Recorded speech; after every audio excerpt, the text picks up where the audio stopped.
A very good morning, students. So, this is the new chapter, students. It is water in the atmosphere, and this is 11th chapter of geography.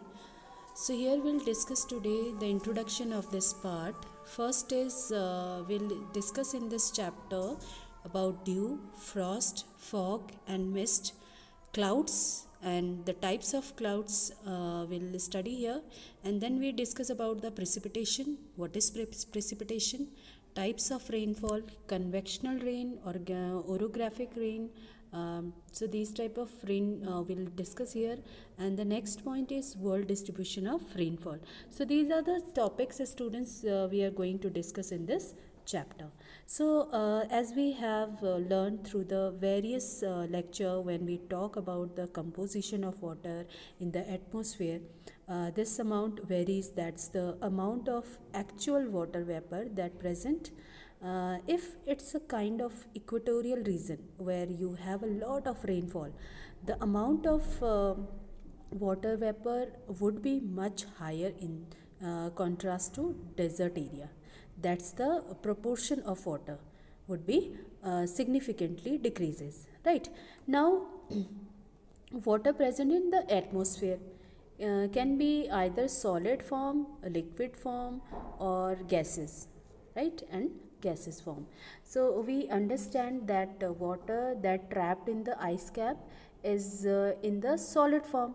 The water that evaporate is in a gaseous form, and all the water that we see around be the ocean, lake, river is in the liquid form.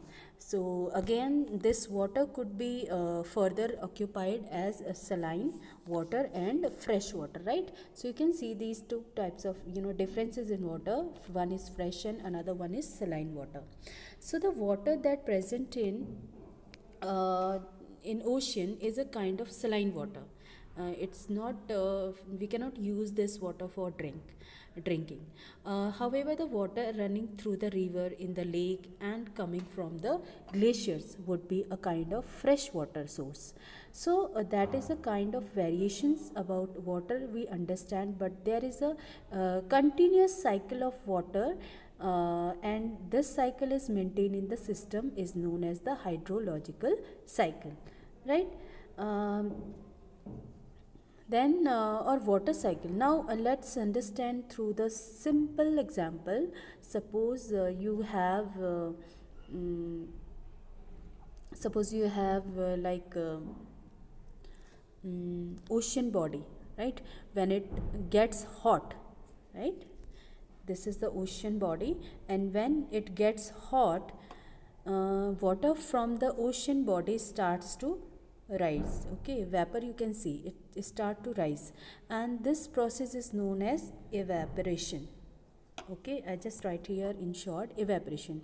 And when it rises at the some point above, it would start to condense, and after this you can see it start to condense, right?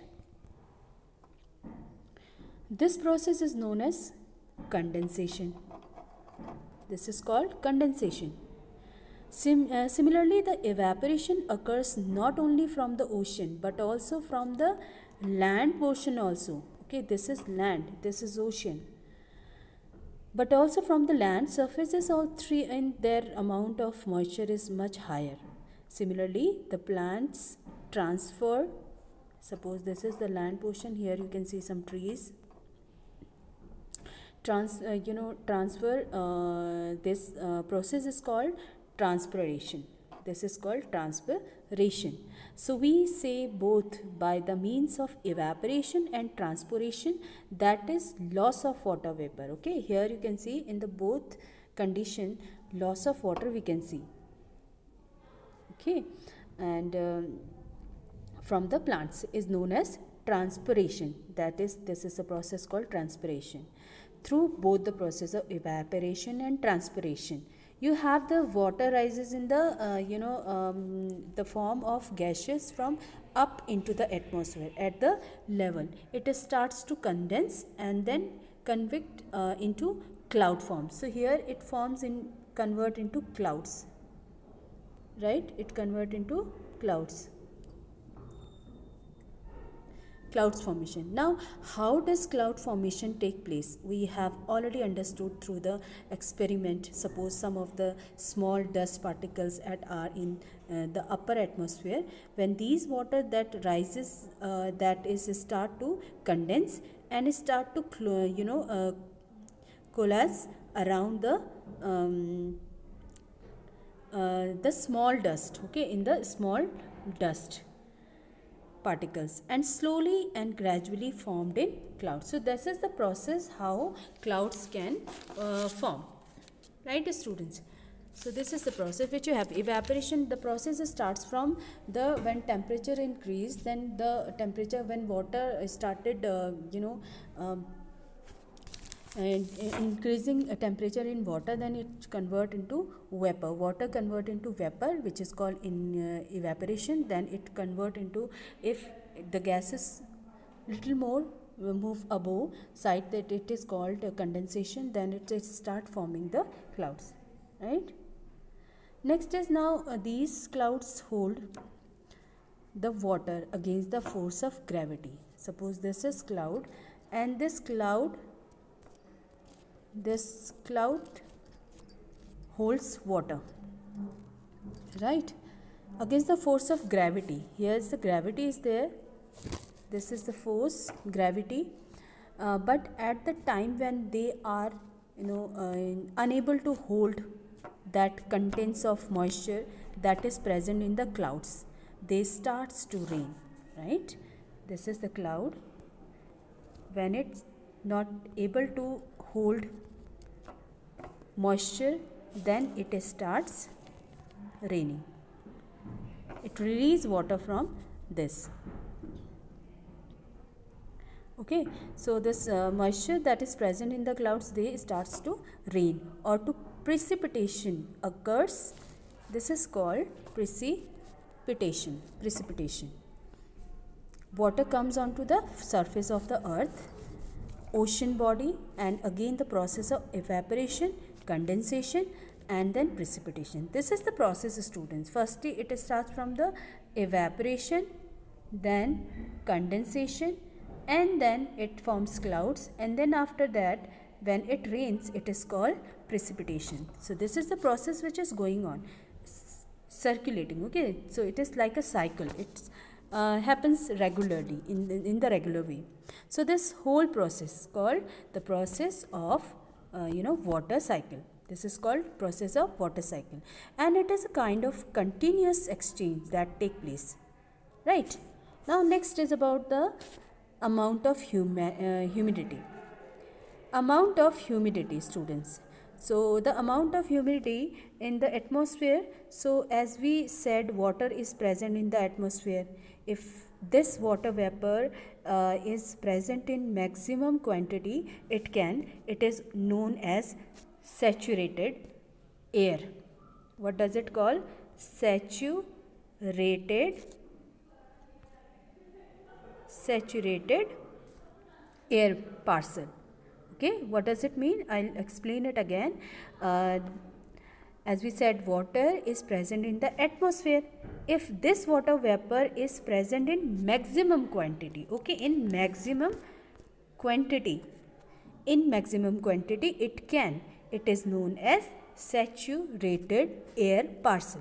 This section of air would be known as the saturated air, where we have maximum part of humidity and vapor that could be present in that air parcel, right? So here is number A, students. There is the different types, like A is absolute, okay, absolute humidity versus the relative humidity.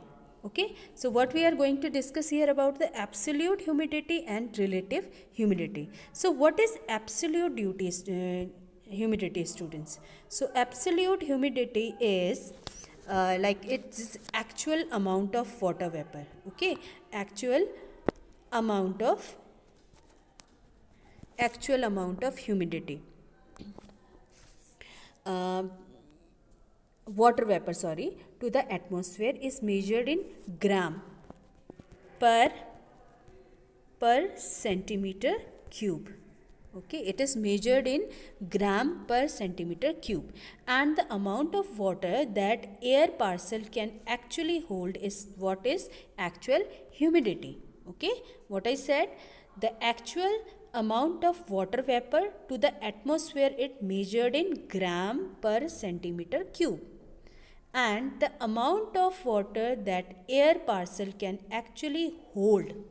Okay, air parcel ने कितना water hold किया है is what is actual humidity. This is called actual humidity. The next is relative humidity. So the percentage of moisture. Okay, the percentage I will mention here like this: percentage of moisture present in the atmosphere. Okay, the percentage of moisture present in the atmosphere as compared to its full capacity, at a given temperature is known as relative humidity. Clear, students? So what we have discussed today here, firstly we discuss about the introduction of this part, and then we discuss about the water cycle, and then we discuss about the humidity. Here we discuss about the what is absolute humidity and relative humidity. So this much only for today, students. So in the next video we will discuss about the some of the points like dew points and evaporation, latent heat, condensation. Many more points are there. We'll discuss in the next video. So thank you so much, student.